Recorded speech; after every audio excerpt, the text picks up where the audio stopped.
Dimp Digital presents Idle Game Chat. Cool.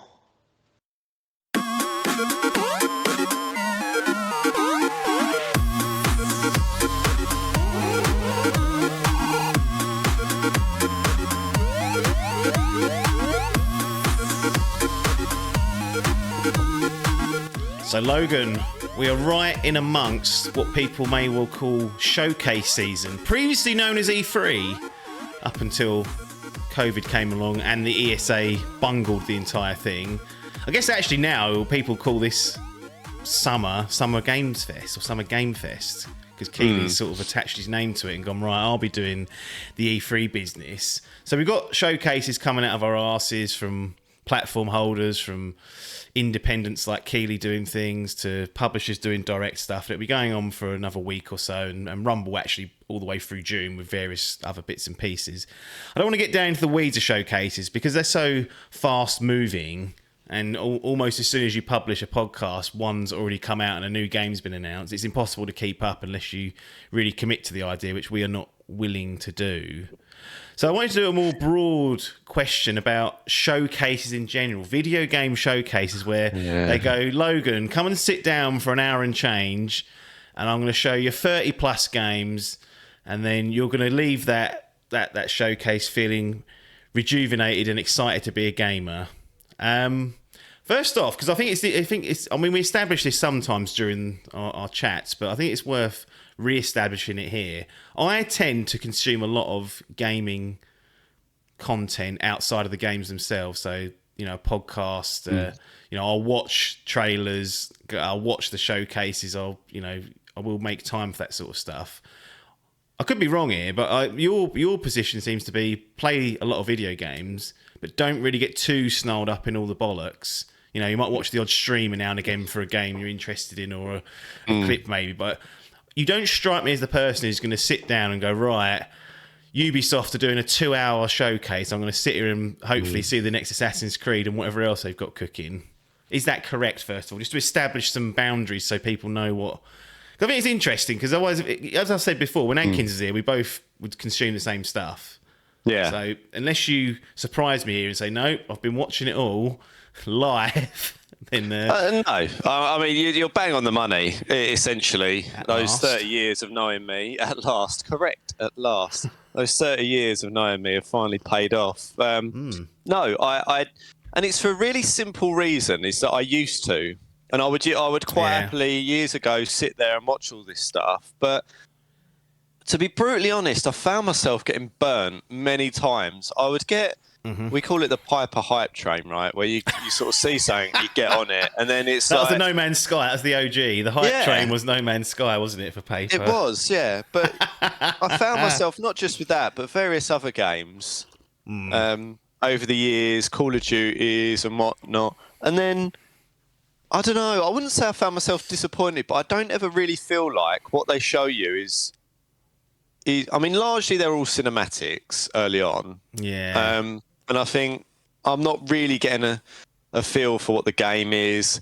And then when you do get a bit of gameplay, it's about a minute and a half, and you very rarely sort of get into that. And I think there's very little out there now where if it would interest me, I'd miss it if I didn't watch a trailer, if that makes sense. Like, largely, I think things that would interest me... I mean, do I need to see a God of War preview? No, I'm going to play it. Like, there's nothing... Go on.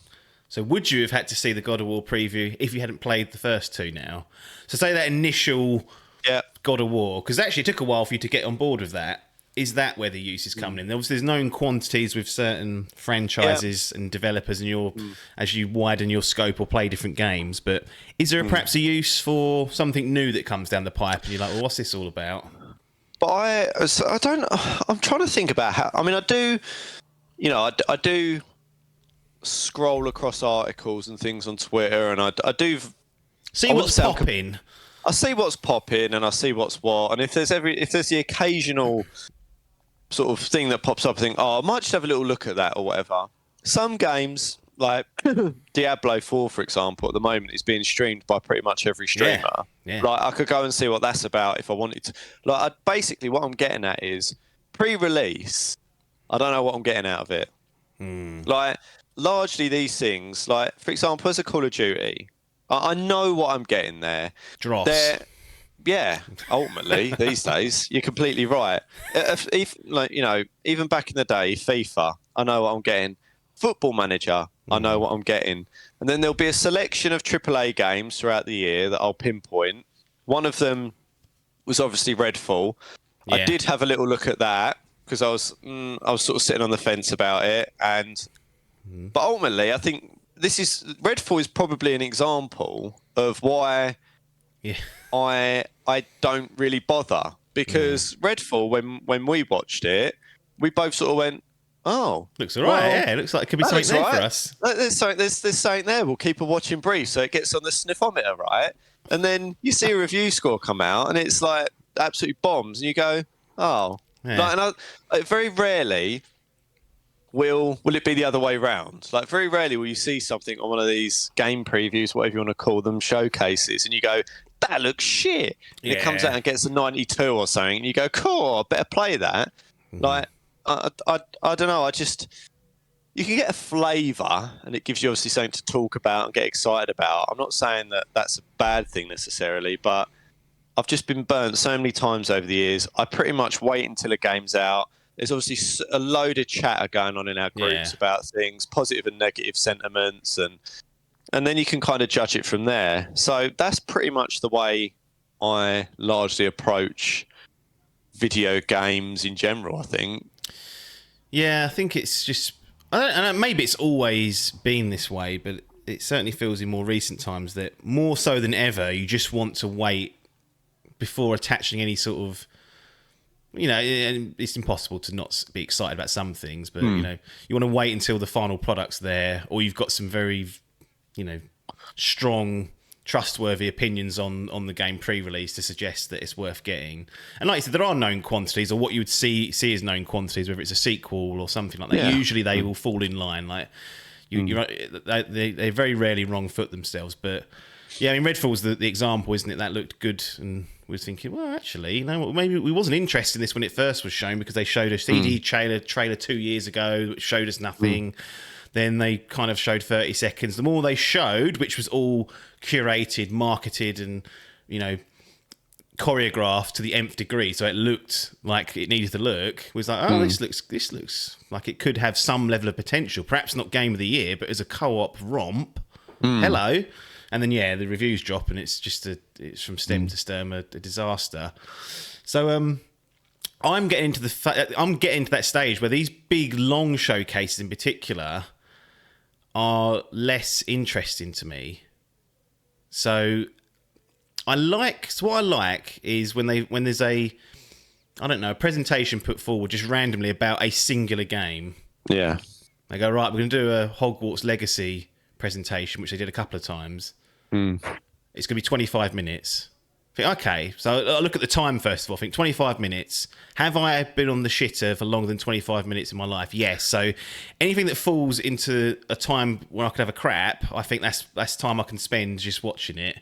I think 40 minutes I've been on that toilet before, and that's the sort of maximum I'll allow before seeing it is a waste of time. So but because at that point I'm saying, right, am I interested in a Harry Potter game? Yes or no? Yeah. Yes. Who are these developers? Okay, it's Avalanche. What type of game is it? Is it a card-based game? Yes, for example, in this made-up world. I go, okay, I'm not going to watch that. I don't care about a turn-based card pack game or whatever they're doing. Yeah. However, in this case, it was a third-person open world. And I was like, well, let me watch it. And I know at that point I'm going to sit down and watch something that I've at least got some level of interest in. And I'm going to watch it and hopefully glean some information about it. These showcases where they put 35 games together in an hour and a half, you get all sorts of dross. Now, I know what they're trying to do. They've got to hit as many markets as possible. They've got to try and get something in there for the casual. Let's show something for Call of Duty again, even though it's been posted everywhere else. Fortnite, if we can get them involved. Then we've got all the multiplayer lot. Then we've got a couple of single player. Then we've got the indie stuff that's in there. So they're always trying to get a little bit for everyone, making this big buffet. But when you get to the end of the hour and a half and you think there's 34 games, how many of those can I actually remember what they were? There's usually a handful. And the time investment off the back of it, I think that was a waste.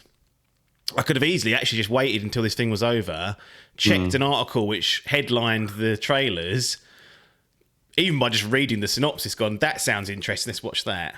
And I don't know if I'm just getting old and cranky about it, but I just prefer a more curated, direct, kind of shorter version on specific games, which they can't do because they've probably got marketing conditions they've got to meet for the games. You know, Sony's one in particular, there's a lot of criticism there, but I bet half of that was they said, we'll put you on a showcase, a PlayStation showcase at some point in the summer. So they was like, well, we've got to do this. Yeah. And they went ahead and did it.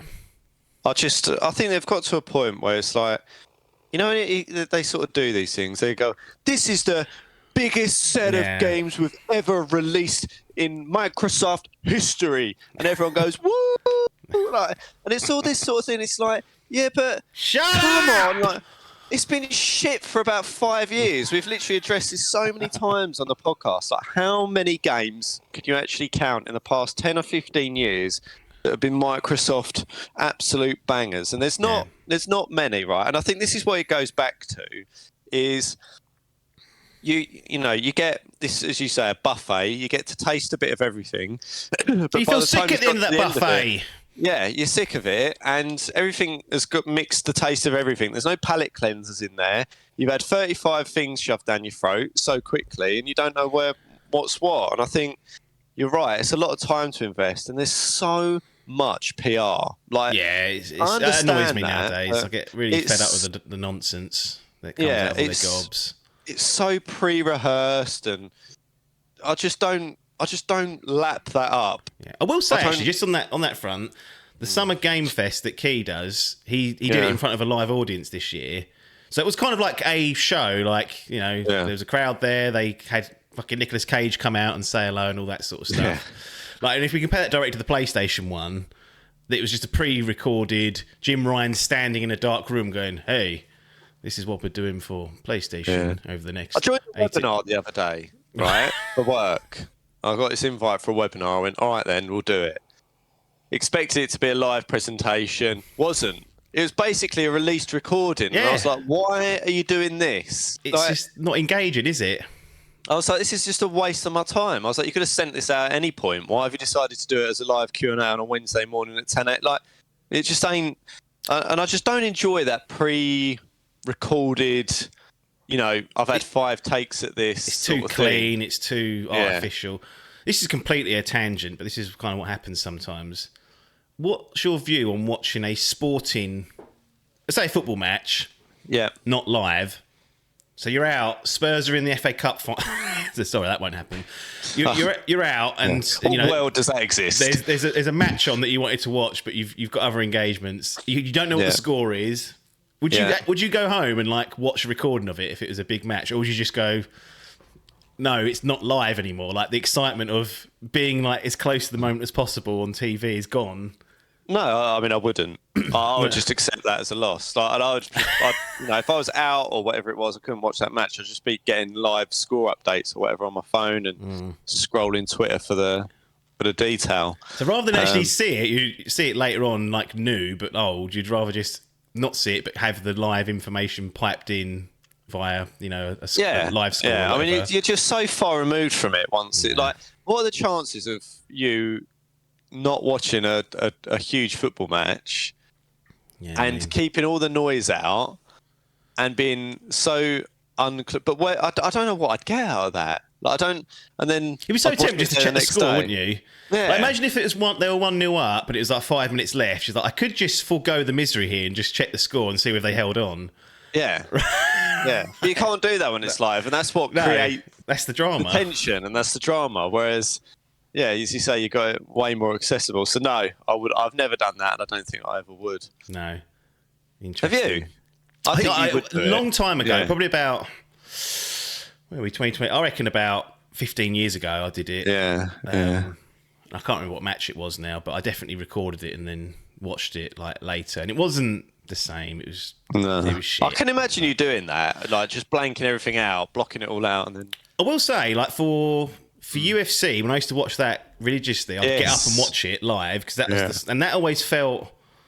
If I ever, for whatever reason, went out on the piss and fell asleep, which happened like 25% of the time, me and Adkins would just fall asleep and wouldn't be able to see it. Both wake up on my sofa like, dead and be like, oh, we've missed that. You watch the next morning, it wouldn't feel the same, even though I didn't know the results. But I will say the only thing that these days that is the exception for that is like wrestling, because that runs live, but it's more of a scripted show anyway. Obviously, but I don't mind that as much. Although I have stayed up and watched that live a few times, so there is still something there to be doing that. Even so, I think one thing I would do it with perhaps is boxing. Weirdly, yes, yeah. I mean, I've known the score, and you can know who wins and loses, but there's a way a boxing match plays out that would still make it entertaining to watch. Yeah. There's always boxing definitely, and they're some of the later ones as well. They go on at like 4 a.m. That's a go to sleep and get up jobby. Which has been done several times, but no. Anyway, anything else on showcases or directs or anything like that? I mean, it sounds like we're both getting old and are over the Summer Game Fest. I mean, it sounds like you have other options as well. I mean, you watch a lot more streaming than I do anyway, of sort of trusted people that you have in your inner circle. Yeah, I mean, I watch a lot of Ray Narvaez Jr. and he is a huge variety streamer. I mean, I don't know how he can. You know, when someone's just got the ability just to play anything and everything all the time. Yeah. Like he just absolutely loves games, and he will just play. If you know, we make a decision as to best use our time. He's a professional streamer; he doesn't have to worry about that. But you know, he will largely play anything, and he has to worry a lot. Though. Has he got like loads of bank? Is he set for life? I mean, I'd expect so at this point. Because I don't think imagine if that was just like you were just like that's all you did, and you didn't have that set for life. It's like if this ever falls apart for whatever reason, Twitch fucking blow it like they tried to do earlier last week when they changed the guidelines of all the logos and stuff and had to backpedal that, or they changed the cuts, or some maniac billionaire takes it over and liquidates it. Yeah. Then you're like, right, I've got what's the alternative now? Yeah. I think he's probably got somewhere between 10 to 12,000 subs, like a month on average. So he's getting $5,000-6,000 in a month. We're lucky if we get 6. And there's 8 people that have Amazon Prime in the Dimp group.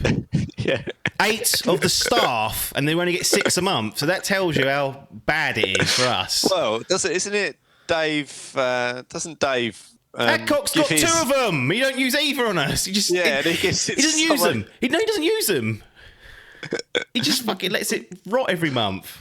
Wasn't it Dave that just literally gets an actual sub for us and gives his Prime elsewhere, something like that? Because he got fed up of having to remember to do it every month, so he just pays in. It's like, okay, which we appreciate. You know, Amazon Prime is a way to support this independent grassroots endeavour. Yes, maybe we'll head into the intro then, seamlessly segue into that, take a bit of a pause. 20 minutes in.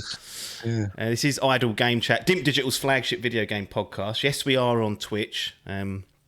Hall streaming a variety of things. Paper's on there occasionally, streaming usually Guild Wars. I'm just setting myself up to start streaming WWE 2K23. Here we go. New character? It's spent... Well, no, I'm not actually making one. I'm just going to be setting up the matches and simulating them. Watching them go. Anyway, that's still... I've spent about 50 hours, Logan. I'm not even joking, in that game, downloading things and trying to get... How that's the highest scoring game in the franchise, I don't know. There is so much wrong with it for the mode that I want to play, which is Universe mode. It's really shocking. I mean, I guess the media don't care too much about what I'm trying to do. They just don't see the bugs. But there's so much stuff wrong with it. It's really crazy. They don't care about what you're doing. No, they don't. You're right. Twitch.tv/Dimp Digital is the place to go there. So you can use Amazon Prime and subscribe to the channel for free. You know, if you've already got Amazon Prime, obviously. If don't go out and get Amazon Prime to subscribe to us, is what I would say. Just you can do. You can do, but better off just doing what Lapper did and just subscribing and letting it run, because then you haven't got to keep redoing it. And then obviously youtube.com/Dimp Digital is the place to go there. Idle Game Chat's on your favourite podcast app, and and on YouTube. Also been on Facebook for about 3 months as well now. So I don't know who's watching videos, like long videos on Facebook, if I'm honest, but I just do it now out of habit, and it's no skin off my nose to let that upload whilst YouTube's going. So there you go. Anyway, the most direct way to do it, though, would be patreon.com/dimpdigital. You can join the community and support this grassroots independent endeavour. So do that. Anyway, that's the intro done after 20 odd minutes. Very good. I think that's a record, in fact. I forgot that we had to do the intro. I was just going to keep waffling away. So I wanted to just touch on this Apple Vision Pro. Just for a couple of minutes, only because I don't want to go for the whole thing. It's really, it's Ready Player One jobby stuff. Now you've not seen the tech itself. I've described it to you, and I just wanted to speak about it from a pure gaming perspective and how it seems to be set up. And that you pop these AR goggles on, you don't have a real life TV in front of you. Instead, it kind of projects in a screen that you can adjust the size of. You can make it panoramic. You can do all this sort of stuff. And you could essentially stream a game directly to that with these goggles on. What was interesting, actually, during the little showcase they did, the controller he picks up was a PS5 controller. And I was like, oh, someone's... Because that doesn't just happen. They don't just go, Andrew, pick a controller out. Like, someone has to go to Sony or Microsoft and say, right, we want to use your controller, or do you want your controller to be featured? And they go, yeah, 500 quid. I can 100% bet you that Apple made a decision they didn't want to go up against Microsoft. They didn't want to endorse Microsoft because there's a historic battle, isn't there, between Apple and Microsoft? Interesting, yes. So you can bet your ass that they went, no, we'll go and approach Jim. We'll go and play it. And Jim went, yep, have that. Anyway, that was that. But so it's the idea of this thing is that it could potentially replace a screen. Like I'm looking at here. I'm looking at your head here on this fucking physical screen here. And it's 27 inches. I ain't even going to change that. There's nothing I can do about it unless I go down Amazon and go, look, it's 800 quid. I want to get myself a new screen. Yeah. Is there any... This is a really loaded question because I feel like if I'd asked you this 20 years ago or whenever the iPhone first became a thing, we'd have all said, that's fucking mental. That's never going to take off, you idiots. No one's going to pay $1,000 for a phone, first of all, you morons, every year. That's really stupid. And who the fuck's going to buy a phone with no fucking keyboard on it? And here we are, literally sitting here living it. So this is a loaded question, but do you think there is an appeal to perhaps one day popping on a pair of goggles, not having a display in front of you, taking the streaming technology one step further, because again, there's no console here. This is all just being piped in through 5G or brain rot, whatever they've decided to pump out into people's heads. And you can adjust the screen on the fly, and you're off and you're running. Essentially, you could sit on a plane and do all this and be laughing. It's tricky. I always say it's tricky with Apple. I will keep this, and then in 10 years, look what he said. Moron. I know you will. I think that Apple, if it was anyone else, and I think we've been here before, right? Yeah. Microsoft released them goggles, didn't they? Those fucking glasses. HoloLens, yeah. And where's that gone? Google Glass as well. They did a Google Glass. Really small go at it. We've been here before. The one thing, and I said this to you off air, that Apple do well is take technology that's out there in some form. I wouldn't say this will bite me in the arse. I wouldn't say they're huge innovators. Cool. I don't think they completely come up with things out of the blue. But what they do is get a bit of technology or get something that's out there and go, right, how can we make this saleable, and how can we get people to buy it, right? And if you look at the iPhone, I think you'd argue that's a really revolutionary bit of tech. Oh, yeah. The iPad. No one was doing these pads really before, but they got it and made it something that people should have in their life. Yeah. Right? The iPhone, the iPad, AirPods. iPod. Yeah, iPod. They take something that's there and then which they killed off themselves. Well, they did, yeah. They just replace it, don't they? One of the I'm just going to cut this just quick aside. Some people are speculating this Vision Pro might replace the iPhone in 15, 20 years. You'd have a pair of goggles rather than an actual phone. Again, the knee-jerk reaction is nonsense, but if you said to me the iPod's going to go away one day and you'll have better tech to use it, I'd have gone, are you talking about? Yeah. We don't know what we don't know at this stage. Anyway, continue. No, it's a fair point, and I wouldn't ever say that using something like an augmented reality headset or having some. I think inevitably we're going to become more ingrained with technology in one way. Get me that chip in my head. Well, there's that that's coming. Elon will give you that, no problem. Twitter interface. Straight into the brain. Yeah. But I think there is some use case for it.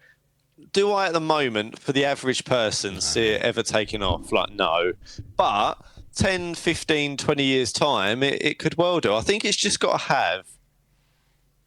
it's got to be accessible, and it's got to have a better use than what we've got already. Like, how does it make what I'm doing... And this is the problem I've got with headsets, and if we bring it back to gaming specifically, is how would me playing with that headset on my head make Football Manager better? How would it make Call of Duty better? How would it make God of War better than what I'm doing at the moment? And I think that's the real trouble, is that we've grown over the past 40 years to do gaming in this way: hand, controller, TV, console, right? And it works.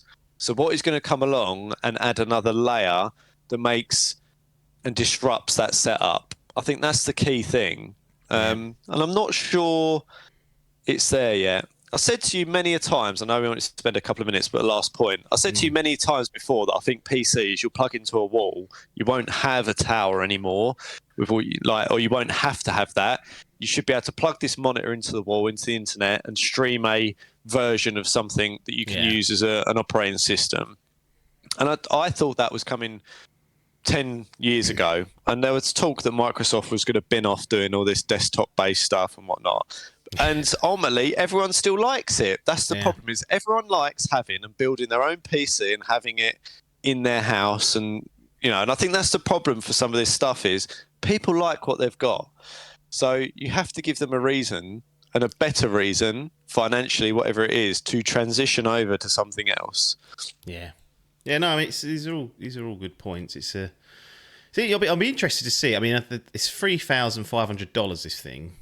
So it really is not. It is made for a very small subset of people. But why not? They've proven nearly everyone wrong multiple times over the years, and who really knows? Maybe one day we'll all be walking around with goggles on our head. One thing I would say, Apple seems to have the ability, even if it's shit, to be able to sell it. Yeah. That's the thing with Apple, is this thing will sell out. I mean, they're only making like 150k apparently. I mean, this thing will go because it's just to be a luxury item. And it's Apple. It's Apple. Yeah, you've got a baked-in kind of fan base that will do that. And the only time this actually, we're going off piste again, which I didn't want to do, but for this thing to actually become like a mainstream hit, it has to be. Can you imagine walking around London with one of these on your head and being like only 1 in 10 people have one? You get fucking robbed.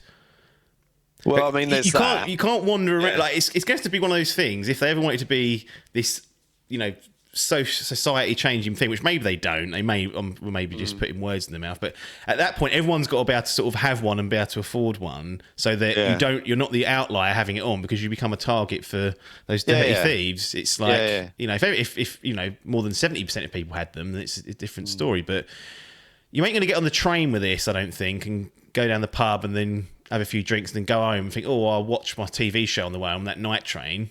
Fuck that. Those Herberts will come along and be asking for that with a nice little knife to have it off you. So there's always that as well. But obviously I don't plan on getting one, so it's not going to be an issue for me. But we'll be keeping an eye on it. I'll be looking to see if there's any press reactions for the gaming side of things, or whether, again, what they've shown is an idea that hasn't got any substance behind it just yet. Because I think it's that. I wouldn't say it's a gimmick, but I'd say I think they've got a piece of they've got a piece of technology that I'll use the word nerd, but like a tech nerd would be like, wow, this is like, you'd want to try it and use it. Yeah. But in terms of real world application, day-to-day use, I'm not too sure. How long's the battery life? Like all these, do you know what I mean? Do you have to have it plugged in? All these various things, sort of, you start querying. Yeah. We'll see. We'll keep an eye on it, see what the gaming stuff pops out of it. But gaming and tech is so I think more so than ever, linked into 100%. new ideas and whatnot, even with VR becoming a thing, which, again, 10, 15 years ago, you'd have been laughed at for suggesting. They go, what, the Virtual Boy? You go, yeah, that was the last time I had a go at it, and now, actually, you've got some pretty complete experience of it, albeit very expensive in my eyes, but that's the price you pay for that sort of stuff. What do you make of this?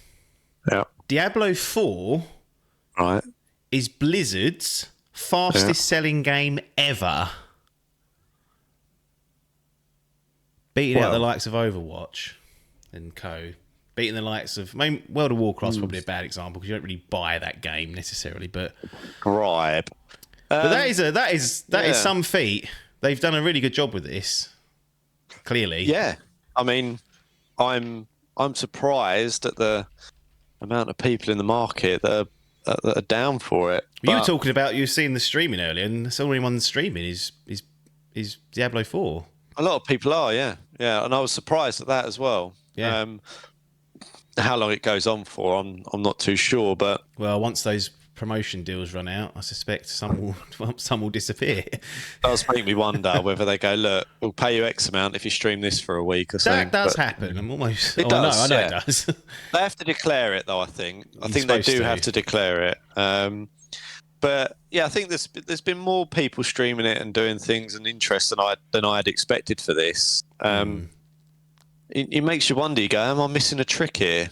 Do you know what I mean? We spoke a little bit about that last week doing the reviews, but I'm still standing on my kind of square of wait for that ABK deal to close with Microsoft. It'll come on Game Pass. That's a really low risk way of getting involved and actually playing for it properly, trying to figure out the best way to play it and whatnot. I'll still be going for that Necromancer where I just raise things and do nothing and watch them just destroy things. That's sick on their head. Yeah. I was going to ask you, actually, wasn't one of the problems that we had with Diablo when we played it was that we got in quite late and there was a shitload of added content that was muddying waters. I think that didn't help as well. By that point, it had been muddied in some way, and that may be a problem with Diablo 4 if we leave it too long, but most of the new stuff they will go to add will be paid expansions, so it should be locked off anyway unless we bought some sort of because that's the thing about the Game Pass deal. Usually you get the base game and you expected to buy the extra stuff, so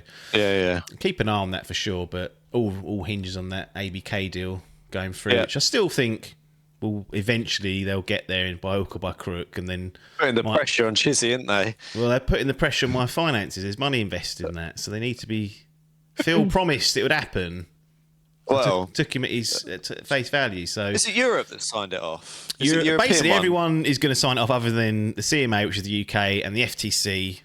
So yeah, I mean, we will see on that front. Microsoft don't seem to be giving up, and nor do Activision Blizzard, because there's billions of pounds at stake, as you'd expect. Backhanders. It might be required. It might be a little meeting with the higher uppers and say, look, you had a change of heart. If we give you 10%, well, actually 10% would be loads. It'd be $7 billion. That's way too much. That's the thing. You wouldn't even need to do that. Yeah. But we'll see. It might take longer than what we was anticipating, but that is my hope.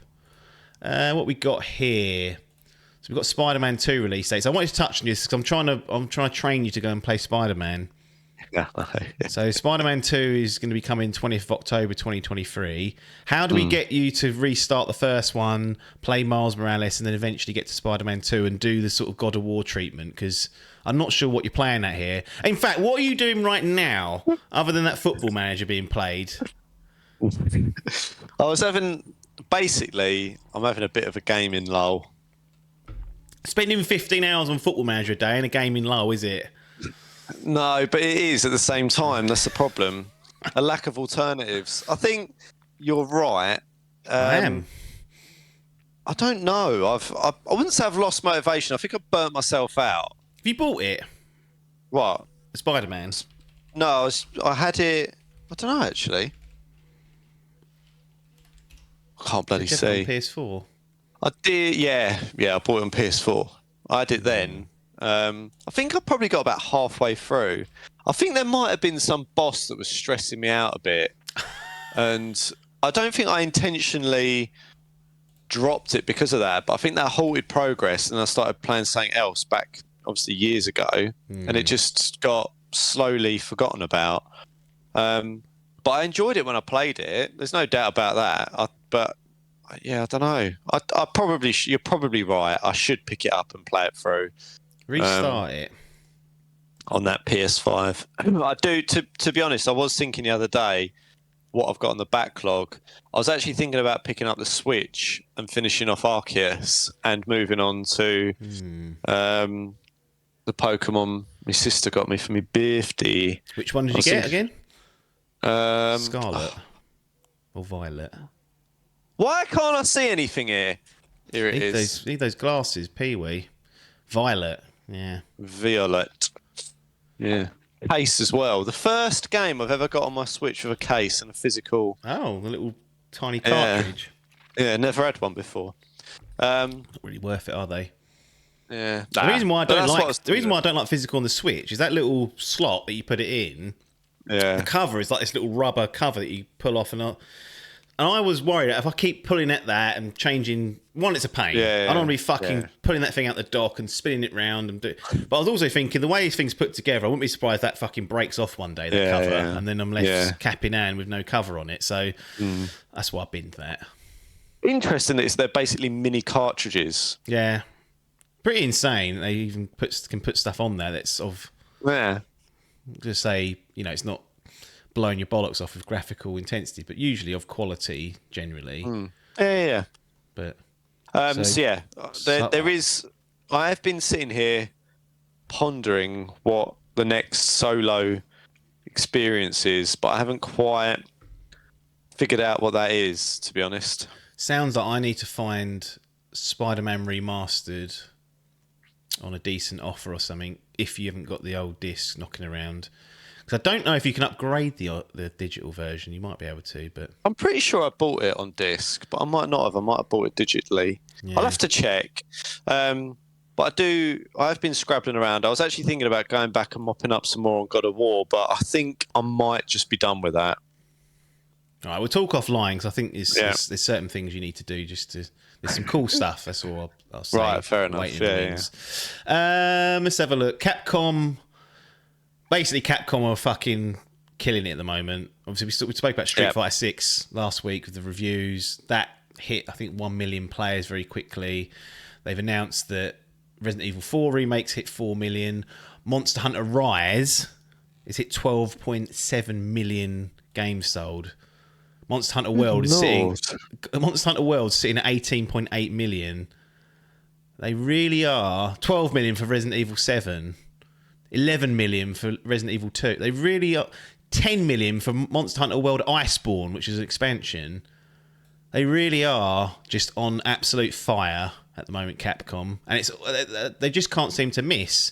But it is all going to come crashing down with that Exoprimal, that stupid dinosaur game. That'll be... Everyone will go, what were you releasing that for? You've just released high-quality, popular games, and then this dross you've decided to jump on. But I don't know how they've got that so wrong. Well, I think my theory is they were not doing very well, like maybe 8 years ago. And in fact, you can tell they weren't doing well because they took a bag off Sony to make Street Fighter V exclusive on console. And you don't do that unless Sony offer a stupid amount of money, which might have happened, or B, you think, well, this just guarantees a decent chunk of change.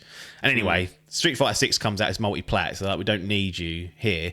So anyway, my theory is that at some point they've been struggling a little bit and weren't doing as well as they perhaps wanted. With the rise of Monster Hunter World in particular, has just rolled off the money for that, or the sales for that. The resurgence of Resident Evil, starting with Resident Evil 7. I was going to say to you about that. Was that probably the Kickstarter? In my head, it is for me. Definitely, and I think for a lot of people, because it come off the back of Resident Evil 6, which whilst it sold well, just completely panned, like critically. Just no one likes that game. That's a lie. Some people do, but very few do. It's just seen as a real low point for the entire series. And then 7 was kind of like a fresh take, first person. Then they've done the remake of 2, and that was just excellent. And then they done Monster Hunter World, came out in between all this, and that just got clearly a bit more of a mainstream audience with 18 million sales being chugged in. So my theory is that they've had these successes both commercially and critically. They had a bit of a cash. Someone there went, I've really wanted to make this dinosaur game. And they went, well, you know what? We're not hard up at the moment. Why not? Let's have a little vanity project and just see how this goes. And it's done someone a favour, essentially. Yeah, I think it is. Someone wanted that done and went, can I have a little favour done with that? And they went, yeah, sure. Interesting. That's my theory anyway. I don't know if that's correct or not. But no, just wanted to clap Capcom in. Again, not Crapcom anymore. Actually, they may well be. I'm just looking through the games I play from them. Street Fighter I don't play, but they've actually the story mode in Street Fighter 6, whilst it looks really corny and cheesy, it's almost like a little mini Yakuza game, and that you can run around like the world and fight people in the streets. It's stupid, but it's quite long and robust and whatnot. I was thinking one day I may well just sit down and just run through that because it might be good. But I was saying that they may well be my favourite sort of independent third party out there at the moment. Interesting. I mean, that Exo Primal, though, was it you that sent around that video? Well, someone did, and I looked at it, and I was just like, I don't understand what you're doing here. It looks so bad. It looks like an indie game, of some sort, and they've just done it, and they're going to chuck that out. I mean, unless I've got that. When we discussed at the beginning about games that look shit and absolutely stun you, I mean that might be a candidate. Yeah, it might stun us. You don't know. I mean, we are going off looks, but the thing that annoyed me most, I'll be honest, is that I wanted Dino Crisis, and I remember when they first revealed it, I was like, hang on, there's a dinosaur. I was like, are they going to remake Dino? No, they're not. They're going to do this mech-inspired extraction shooter against dinosaurs. And I was like, okay, it's not Dino Crisis, but it's not at all. we will see on that front. But no, I'm enjoying what Capcom are doing. So, and obviously many others are as well. So, little tip of the cap to them. Anyway, that is enough, I think, for this segment of the podcast. I'm not going to reveal. I don't know what I'm going to put on the end of this, so I'm not going to bother even trying to say it because I need to check. I thought there's one I've got in mind, but I don't know if I've already released it. So if my archiving's gone a bit amiss, I may well have blown it. So I'm going to have to check some of the older episodes to make sure I haven't chuffed that. So I will do that. So as I always say, the audience, you know more than me as to what you're about to be treated to. But Logan and I will depart for this particular segment of it, and we're going to come back. Logan might be there. Could be Adkins, could be Adcock. Don't think I've got anything in the can for Biff, so it won't be him. Although you've had plenty of him over the last few weeks. It's enough. Sick of him, if anything. To put anyone else off. But we will return with some level of a game review / impression. Anyway, we will see you on the other side.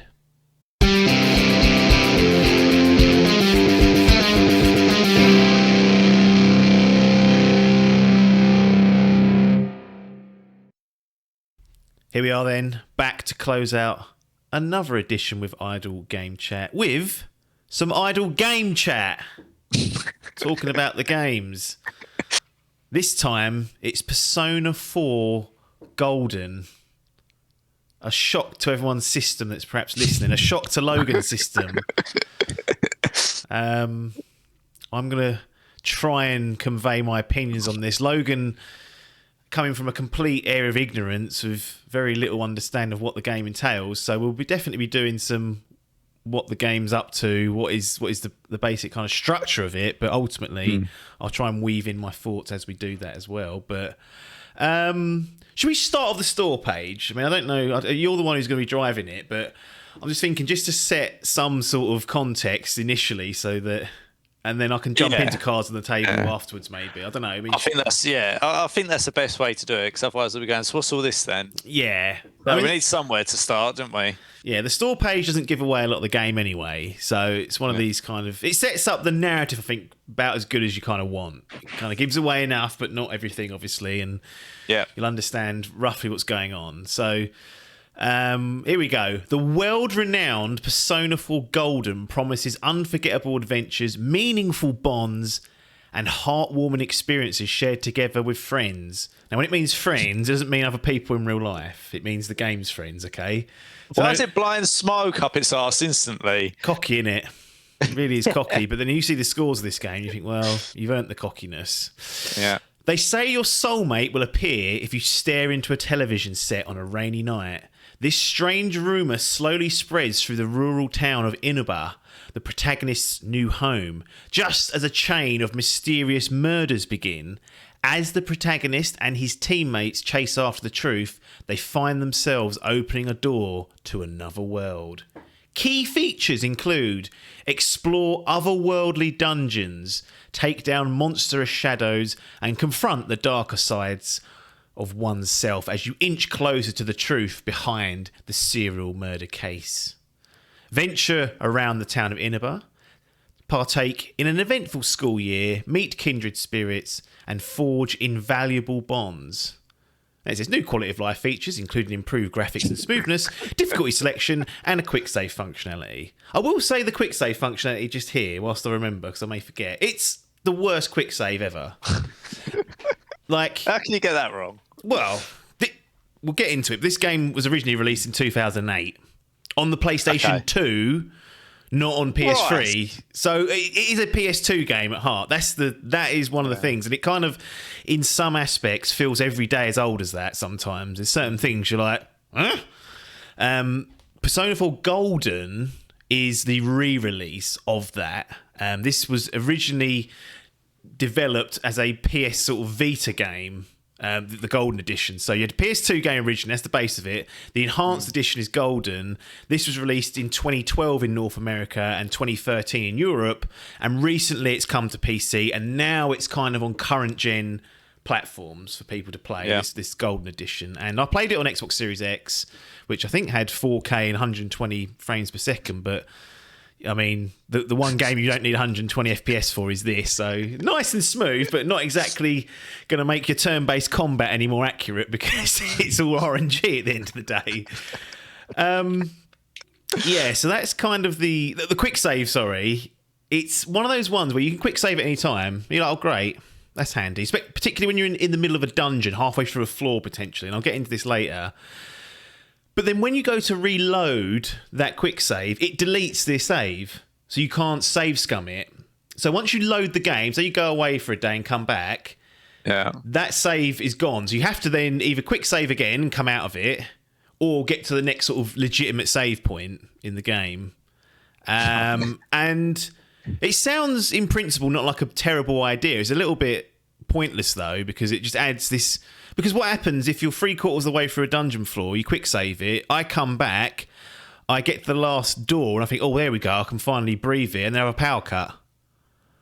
I lose all the progress then, because my quick save, 3/4 of the way through's been deleted. So that frightened me slightly. Anyway, that's in there. That's an added feature, apparently, of this Enhanced Edition. And to be honest, it's useful, but clearly has gaping gaps where you could get yourself in a right old state and still lose progress. Still does just go to show you, doesn't it, how so much we take for granted these days. Absolutely, yeah. You just expect those basics of all. Now what are classed as basics have just been there, but they ain't. No, it's crazy, really. The difficulty selection's cool as well, because you can actually tweak individual items on it. It's got like easy, normal, hard, very hard, like all these silly modes. But it's also broken down into like little sections, so you can choose how much XP you get for battle. So you can have like normal, low, high, very high. You can choose how much money you get from battle. You can actually like customize it completely. Right.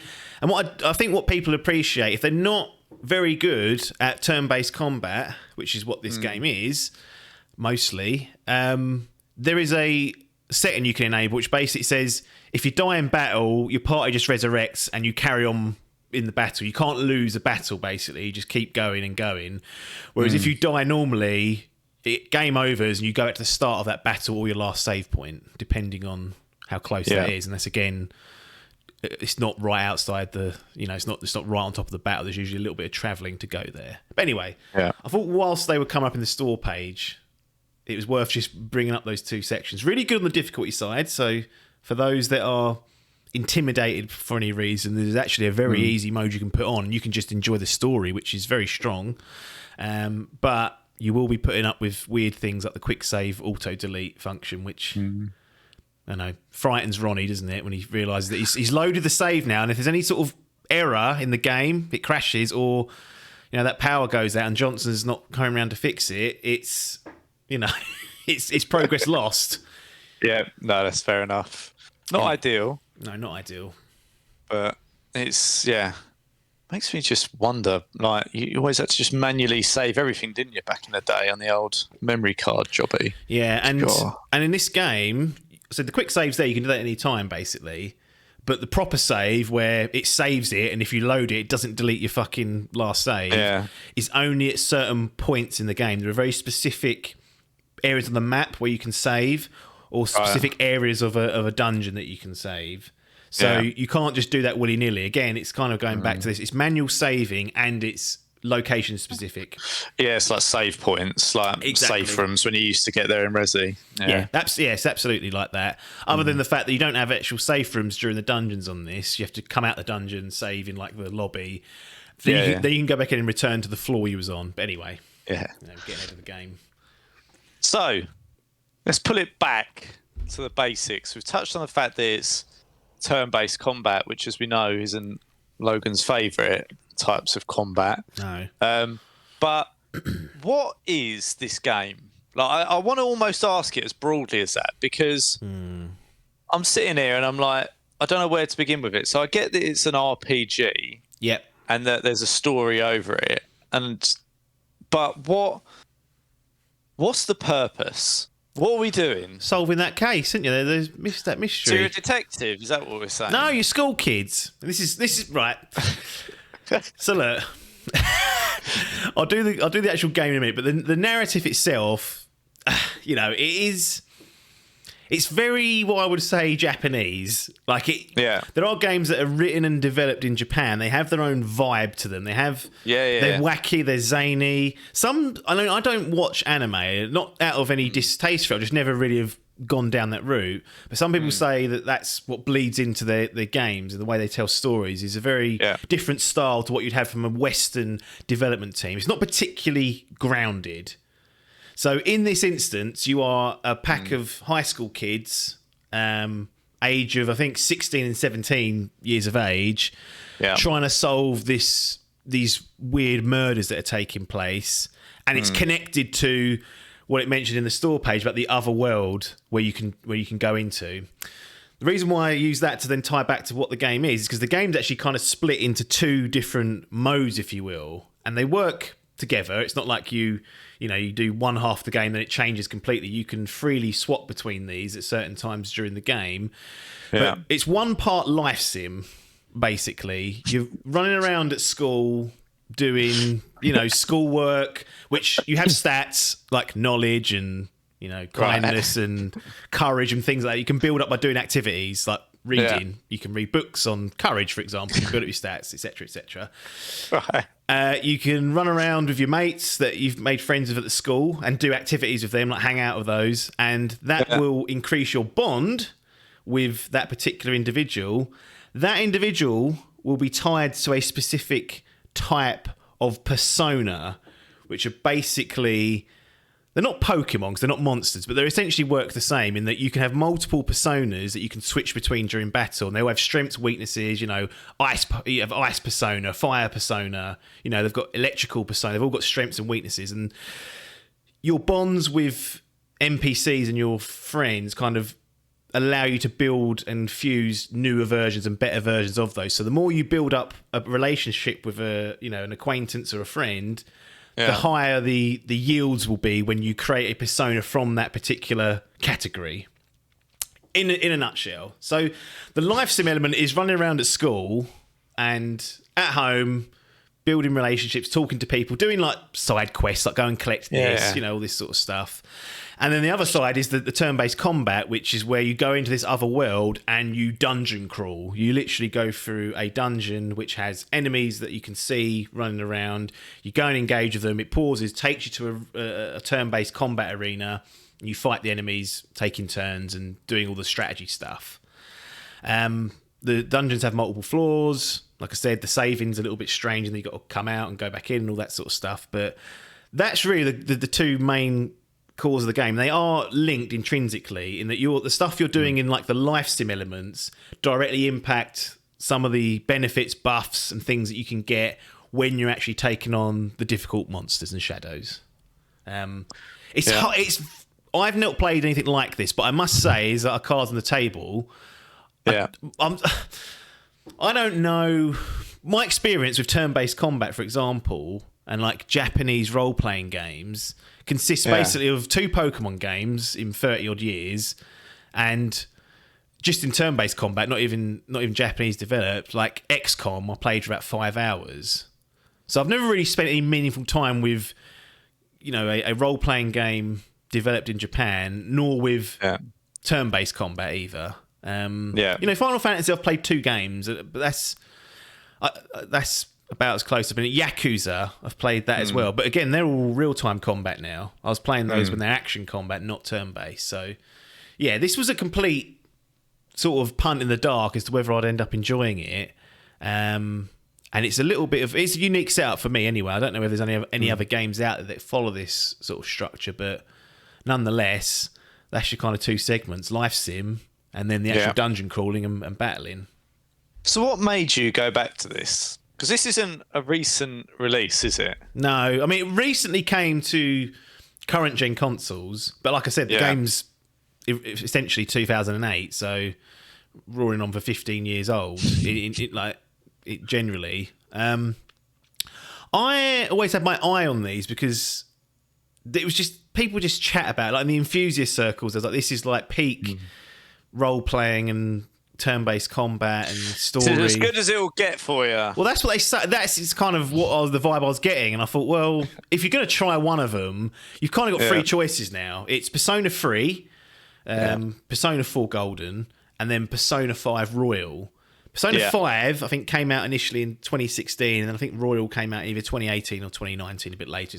And that's like the enhanced edition of 5. Yeah. And to be honest, it was a bit of a difficult choice. We know that Ronnie likes to understand all games, but given that we've only got 3 options anyway, we're already starting at 3. That was kind of part of it. Ronnie's new system is basically excuses me from having to play every entry because if it's sequel, narrative strands, I will just watch the previous game's playthrough, and that's enough for me. Yeah. Particularly very old games, like. Yeah. We're talking like very old games. Like anything over 10 years, I'm basically going to be doing that because half remain available to play, and I just want to understand the story. Persona's much like Final Fantasy in that actually the stories and the characters from each game are segmented anyway.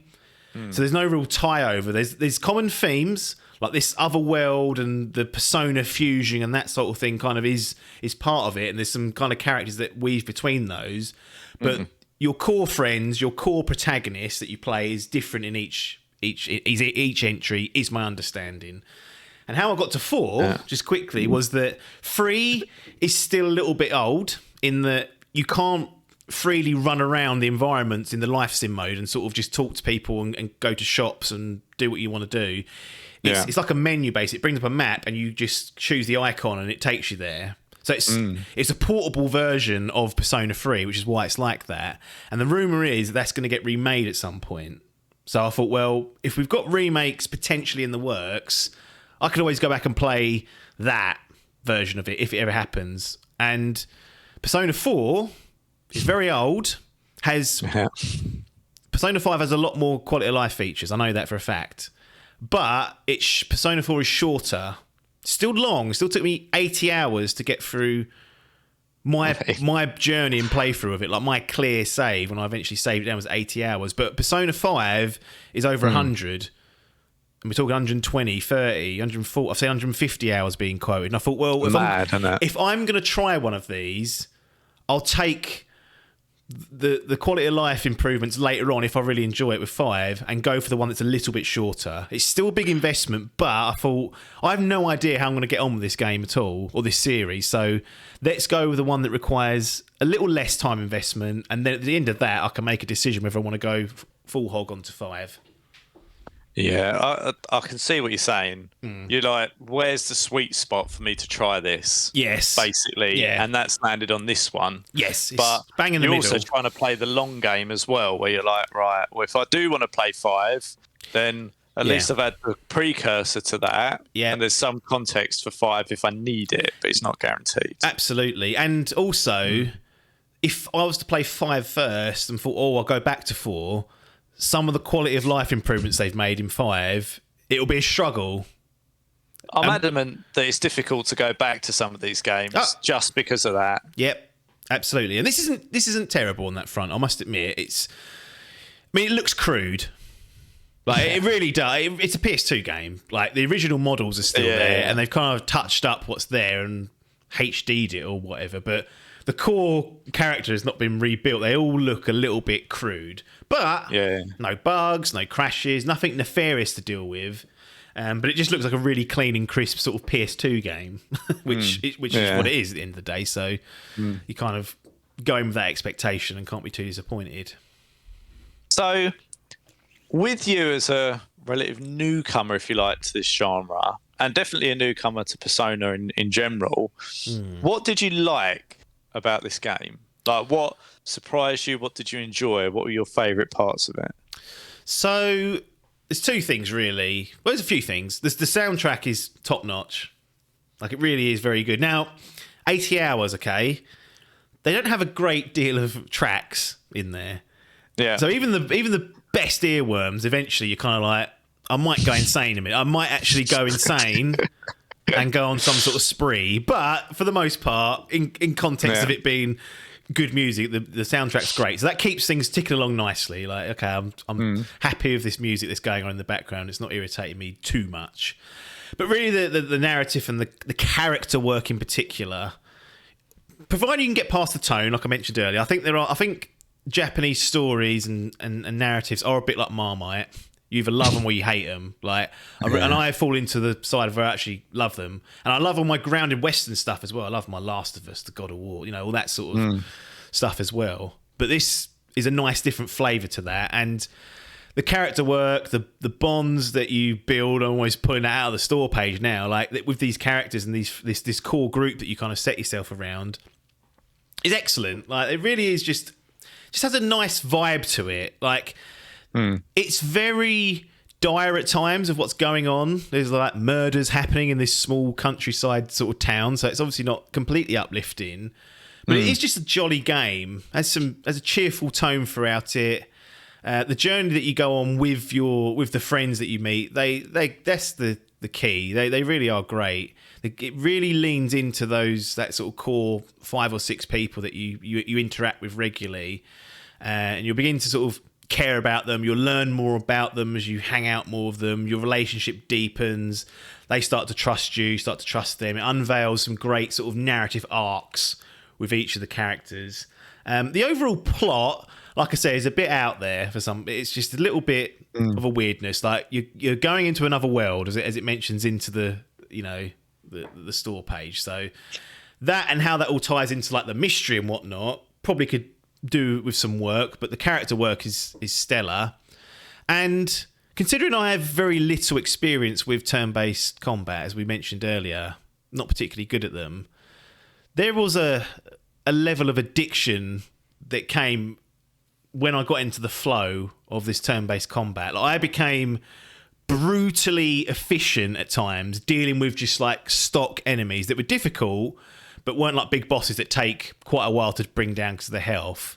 And I don't know, I just really enjoyed going through the dungeons, each floor, clearing out every single enemy in my way, and just seeing how quickly I could dispatch them all. Like how I would think 2 or 3 moves ahead. Once I've figured out their weaknesses, I'd be like, right, I'll do this, this, and this. And watching that plan come together and just wipe out 5 enemies in one, you're like, yeah, I'm the fucking king at this.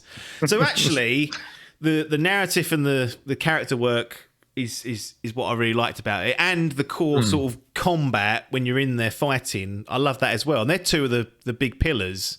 And as I said, they're wrapped up into this dungeon exploring and this life sim on the other side. But I would say they are the key points that I really enjoy. There's some really powerful moments in it, and enjoyed those two elements the most, I would say, along with the music as well, just keeping things dawdling along. Very nice. I've heard that there's a lot of streamers that use the Persona soundtrack in their stream music and stuff. Yeah. So I've heard that's the one thing I did know about it, is that people like the music and the soundtrack. It's on the Spotify mega list that I've got now, so it's been added to that. It really is, it really is good. One thing on the combat as well. You got you got your party members around you as well. You got it's 3 others that you can choose, and you can swap people in and out depending on what you want to do. Basically, they'll have their own strengths and weaknesses. Your character, though, as I said, can hold multiple personas which have different strengths and weaknesses, and you can swap these during battle. So that's enjoyable as well. Getting to like second phase bosses when they start to change their attacks and their attack element types. And you've got a weakness to that. You're like, oh shit, I need to change this, find a new option and tweak it, and then protect the rest of my party who are perhaps weak to that. It's kind of like, it's a little bit like Pokemon collecting these personas. But, in Pokemon, you chuck it out there. If it gets you bring it back and then you chuck another one out. It doesn't work like that. When you're hitting this, your character's hit. Your persona's just more of like a, someone that you can use to inflict power on them, but they don't individually have health. Type. Yeah, exactly. Yeah. Attack and defense type, exactly. It's kind of like what your armor and your weapon's going to be. But your character will still go down, and every time you hit, it won't be, I'll swap in whoever, Odin or whatever. I don't know. There's all sorts of weird personas that are lurking in there, gods and all sorts to begin with. Yeah, there's loads, tons. Get me that Zeus one. He's probably lurking. I didn't see him on my travels, but I wouldn't be surprised. So we've sort of touched on what you liked there. What about this, if anything, did you not like other than probably some of the aged features? And obviously we touched on the save game piece as well. Yeah, so I don't know if I dislike this, but there were times when it definitely just became more of a game rather than me wanting to spend time with the characters. And that's because the way the game works is a little bit like Pentiment, in that each day is kind of split up into different times a day, and time doesn't run in real time. So you haven't got, you can sit there for 10 hours and the game won't move on. It's when you do something, it will move to the next time. So a typical day will start, you'll go to school, which is automatic. It will just run you through, like, if someone on the way to school, one of your friends meets you, you'll just see that conversation. And then you go to school. You might have a quick scene in the classroom where your teacher will ask you a question, and they're just general knowledge questions. Some of them are fucking hard, like not really impossible. And then if you answer that correctly, you'll get a boost to your knowledge stat. So that will help you in other endeavours later on. You can go and get jobs and things that require all this stuff, and that helps you earn money. It's very, very deep. Yeah. But anyway, because time moves like that for the first part of it, you're then dumped into after school time, which is like your free period to do something, and the second one will be evening. So you can kind of do 2 things a day where you can choose what to do with your time. Because it's limited, and because every day in the calendar just ticks along as like a real day would, you go tick, tick, tick. Sometimes it skips forward a little bit, but generally you'll be playing every day, throughout most of the year. What I started to do was think, actually, what's going to be good for me when I go into these dungeons? Like, I need to boost this persona arcana, as it's called. So I'll go and spend time with that person, rather than actually I just want to spend time with Brian or whoever. So I started to gamify it towards the back end because I was scared of being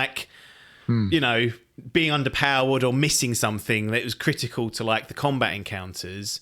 I started to change my approach to thinking about purely what was in battle. So that may not be the game's fault, but because the dungeons can get quite difficult, I felt like I needed to min-max it almost to what I thought was correct. So that was a little bit of a pain. There are just long stretches as well where not a lot's happening. Where you just do 10 of those days I just described in a row, and it's kind of like, and there'll be no unique cutscene to break it up, because sometimes during the year you'll go on a camping trip or things like that you book, and you go to the beach one, all this sort of stuff that they've kind of baked into the calendar for you to go and do. But there are also just long periods where you're just rotating between the friends, it just brings the pacing down a little bit. And I think I don't know if this is because of Golden. Like my understanding is in the original, there were parts of the year that just skip forward quite a bit to the next sort of critical point. Whereas I think in Golden, they've done their best to not do that unless it's necessary. So you play more days that have new activities in them, but often there are also lots of days where there's no new activities. So those are the sort of two things that annoyed me. The last thing that I think is an irritation has to do with how there are several endings to the game. Okay, I think there's 7 or so in total. And the game seems intent on funneling you down to an ending that isn't as satisfactory as it could be. In that there's kind of like 3 kind of core ending themes that you can go for. You've got a bad ending, like you would get in any game. You make bad choices, you end up with that one. You've got a neutral ending, which is kind of like not too bad, but not great. And then you've got this sort of good ending, and then on top of that is a golden ending, which they added for Golden. But in order to get to the good ending, you have to do a lot of prerequisite stuff, make very specific decisions that, on hindsight, looking back on it, I don't think are logical. Yeah. So what I mean is, I think most people, if they just went through this without a guide, and this is where we go back to my problem with not using guides to help me, I end up with like the bog standard sort of neutral ending. And what that does is that actually cuts off about 10 to 15 hours, maybe a bit more, of potential extra gameplay. Like there's another sort of epilogue type section or continued section that you could play where you get the truth coming out and all this sort of stuff. But my journey ended with the sort of neutral ending, and I was like, got a game save clear, credits went up, and I was like, that was enjoyable. It was only when I went and looked, because I was curious, because I knew there was other things to be done, and I was thinking, Christ, in order to get the big ending, like you have to do very specific things at specific times.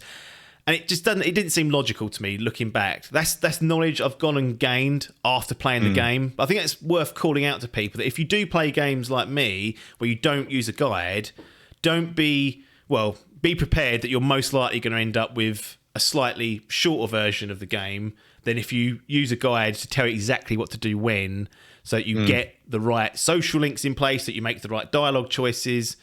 And I just don't think the game does a very good job at making either of those, or that particular path, that longer term path, viable and obvious and logical. I felt a bit hard done by when I looked up actually what the requirement was. I was a bit like, well, I weren't far off. I'd already sussed it, and then because I chose the wrong selections, I wasn't given the opportunity to present that to like the moment when it matters. So that is a sticking point for Ronald. It's got up him. Yeah, to be fair, I can understand that. Obviously, it's natural with these RPG games that you get different outcomes and things. Yeah.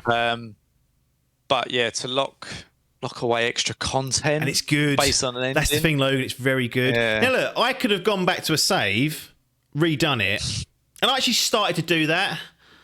Cool. And then I was like, no, I'm not playing this game anymore. Like, not Persona 4. I mean, yeah. I mean, trying to get like the perfect mechanical end. I'm like, my journey ended with same thing with Elden Ring. I missed a load of stuff in that, but I was like, well, that's the experience I had by not looking things up. The same here. I kind of stopped myself a couple of hours into that and thought, you know what? One, it's probably another 10, 15 hours. I was like, I don't know if I've quite got the stamina to do that now. Because I've already had that high of seeing the credits and have to come down and think, I'm kind of done with this now. I can start to analyse my thoughts and look about moving on to another game. And also, I was like, look, my journey ended there. I'll go and look up and see what happened potentially, and also find out how to do that. And that's when I was a bit like, oh, yeah, you're asking a lot for someone who's not going to use a guide. And I know most people are going to be like, well, I'll just use a guide. And I'm like, fair play, but that's just not how I go about my business these days. And the whole guide thing a bit weird. Like, there's some games where you just go, there's no way I'd have known or been able to do that unless I'm very fortunate. Yeah. Like, I just find it weird sometimes that they set these games up almost like to do things where it's like you've got to either go and get a guide or, do you know what I mean? Yeah. I find it a bit odd. I don't subscribe similarly to you. I don't subscribe to this guide based gameplay. No, I don't think it's. I think it's a If I failing need a of the guide to- design somewhere, Yeah. or the process. Something has gone a bit wrong if that's required. And I'm okay if games are kind of just built on that. Like the Elden Ring, I'm not too bothered if I miss stuff in that. Like it is what it is. I could get through that, and that was that. But I do think there's. I don't know. I think a lot of it's born out of this trophy and achievement hunting, in that people naturally now just go to guides just for that. So the developers think, well, if they're going to be, if most people are going to be looking for trophy and achievement hunting, then it doesn't really matter if it's a little bit obtuse or not quite logical.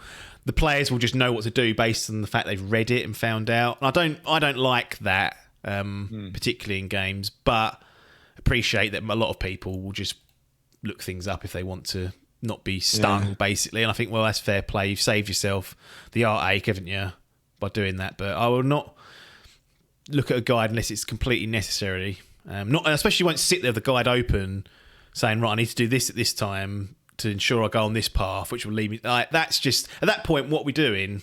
You're not. I'm not playing the game. I'm not playing the game, Yeah. am I? I'm letting these words tell me what to do. I'm not making any choices. There's no consequence to my actions because I'm being told exactly how it is. So it's kind of a double-edged sword. In one half, I was like, well, that's quite good that there's so many different permutations of this ending. I would have just liked, I don't know, just a bit more of a. It felt unreasonable, is how I'd say. And that could be sour grapes. Let's be honest. That could be me just sitting there going, I'm not happy with that because I didn't get it. But I guess largely I'll be surprised. If you do good things, you expect to get better outcomes. If you do bad things, you expect that to come and bite you on the arse. Like there's a certain element of logicalness about decisions and how you want the character flow to be. And if it's not in congruence with that, you kind of think, that's not how I wanted my character to be. But if I'd have been an arsehole, for example, I'd have got a better outcome. You go, well, what are we doing? That's not how I've been trained to think in these games. That's ridiculous. Like one of the parts, it's to do with dialogue choice. It's conversation that's happening, and I think there's like four stages of this conversation where you pick a response. You have to get the exact right, or I guess the correct, or the the desired response in each one of those. Any mishap between the four options would be wrong. And at that point, like, there's not a lot of difference between some of these answers technically. Like, there is clearly like a bad way to do it and a good way to do it. It's just it wants this flavour of good. And I was like, well, how was I to know that? I thought I was doing the right thing. Like, and ultimately I did the right thing, but still we're only given the sort of the neutral ending. And I was like, well, okay, but that may well be the case in future games as well. So I will not know because I'll be not be using the guide. So I may have this same complaint should I play another one. I'm back to bite him again. Yeah, I just it is what it is. I don't get too torn up about it because ultimately I found it satisfying just playing it the way I played it and ended up where I ended up. And you know what? It's just if in the years come down the line I want to replay this game, I've actually got good reason to go back and then just at those key moments make sure I do the right things and play through the entire thing. Because it is, it was enjoyable just to be with these characters, to run through the story, to have that music blaring out in my ears. It was just an enjoyable, pleasant experience mostly.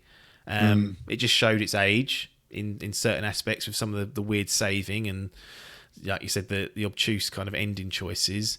The dungeons are just corridors of different wallpaper splattered on them mostly, like different slight designs. They're a bit dull after a while. Like you do 5 of those and you're like, Jesus, they really are just corridors, aren't they, with rooms on them. So that can run its course. The enemy variety might run out a little bit, but generally, the complaints are few and far between. And it was an overall a net positive experience, I'd say. Okay, well, with all that in mind, then I think it brings us. Unless there's anything else you want to add that you think Ronnie would like to bring to the fore before we move on. I don't think so. I think I've said what I wanted to say. We know that I'm inexperienced in this game, this genre and this style of play as well, so take that with the pinch of salt. Silent protagonist, that's worth just calling out, so you don't have a think he goes now and again, but doesn't talk. So it says no words. You decide the dialogue choices, then the characters just react to what you've chosen. The grunter. But the other characters are mostly voice acted, not always. So their responses are mostly voice acted. There are little anime cutscenes as well for people if they like those. But sometimes you'll just be reading text between two characters and yourself. So that, just keep in mind, it hasn't got everything fully voiced as well. But that didn't really take me out of the experience. It's just it's actually quite nice just to be able to read it, because you can read it 10 times quicker than the voice. Can say it sometimes. Yeah, exactly. So it's actually a little bit speedy to do that. But no, I enjoyed managing my time in my life sim, and then diving into the other world and doing the combat, then coming out and then going back. It puts the pressure on you though. Puts the pressure on Chizzy, because when a sort of key moment is coming up where you've got to go into a dungeon and resolve an issue, you actually only have a certain number of days to do it. Quality of life feature they could have added has told you how many days, but they don't. They say when the fog disappears, or when the fog sets in the town, that's when your time is up. And if you fail at that point, you fail the game. You have to go back to a previous save to beat the dungeon. So you do have a time limit on it, but you're fully... You don't know what that is? Well, you have to look at the weather forecast. So when it rains and then stops raining, that's when it's usually 2 weeks or so. 10 days, 14 days, something like that. So you can check the weather forecast, and when there's 2 days where it's raining, you kind of think, well, that's where I need to be sorting it out by. But just write the fucking day somewhere. All right? And then then I know there's a countdown. And I know when to sort of get my arse in gear. So there is a little bit of pressure for people to deal with. I will put that out there. Some people won't like that, but manage your time. Manage your time. Choose your activities carefully. Enhance your stats carefully. And generally, a bit of grinding is probably required as well. Because I definitely suffered a few times when I tried to sort of breakneck through a dungeon, not fighting all the enemies. And then I'd get to a boss and it would one-shot me. And I was like, not of level, am I? I don't know why I thought the game would allow me to do that, but it did. And then I got to the boss and couldn't do it. So I had to go back and sort of I replayed the dungeon again to get my levels and experience up. So my advice, if you're going to, is just kill everything. It'll seem like a hassle because you'll think, oh, I'm running out of energy. I haven't got any items to heal. I've got to come out and start again on another day. So you lose a day. Again, this pressure cooker starting up. But you've got plenty of time. Just go out, heal everyone naturally, and then go back in, try again, and continue where you left off. Anyway, enough waffling. So, the final part then, this brings us to. So, as usual, we drive up, we pull out, we get the keys, and we go in because it's cold outside. We ain't feffing around outside, whatever happens. Can't be dealing with that. So, we're in your exhibition. Yes. Does Persona 4 Golden? Yep. Nearly said Royale because it's a slippery slope. It's not. It's Golden. No. Does it make it into your personal exhibition, personal wing? Exhibition. Yes. Yeah. It does. I thought it would. Yeah. Where? I mean, this is a bit that always intrigues me. I'm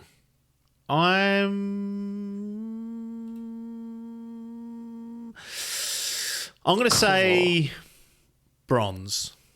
Okay. Again, we're putting respect on that bronze tier again because this is a quality game.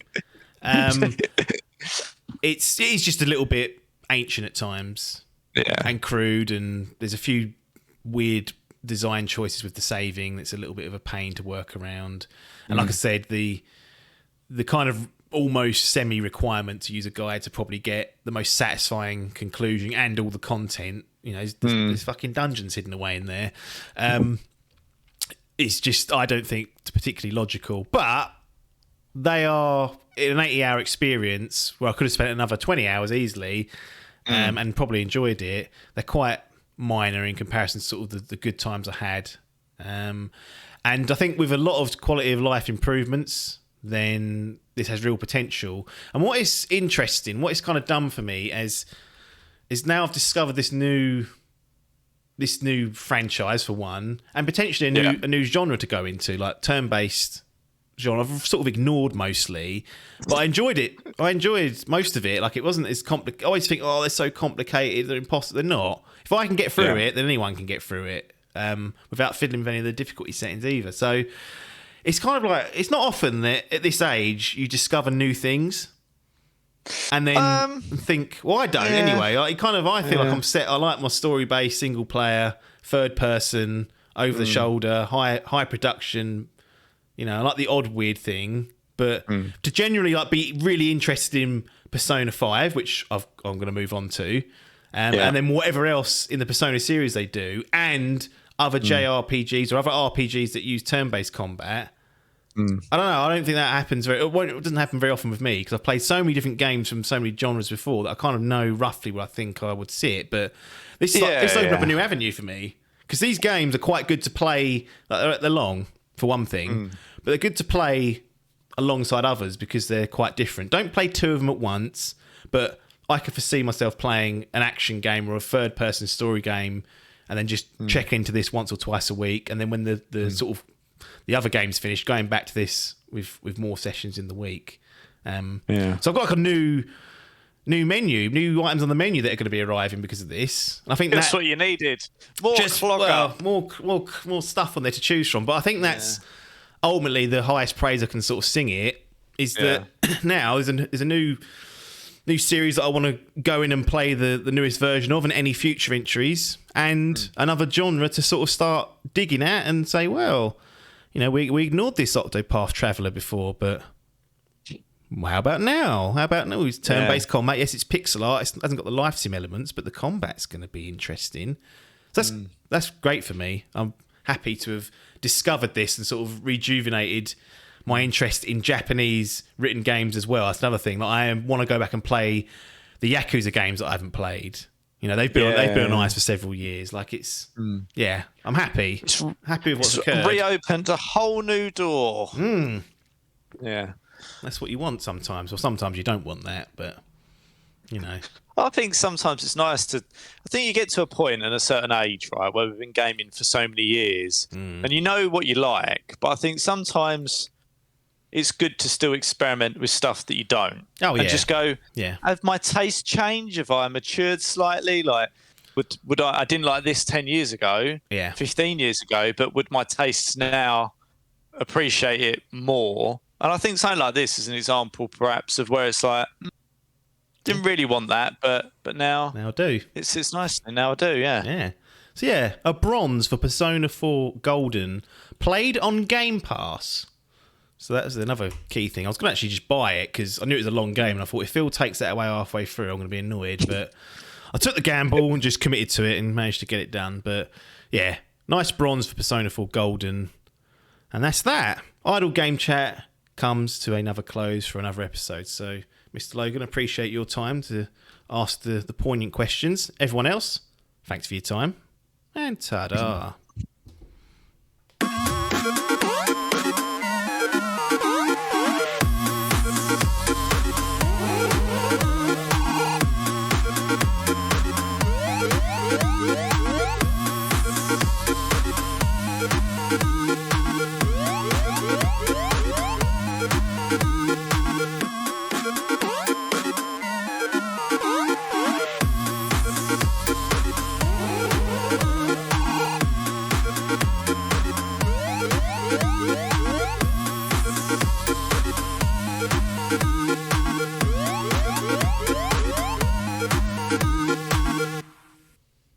This was a Dimp Digital production.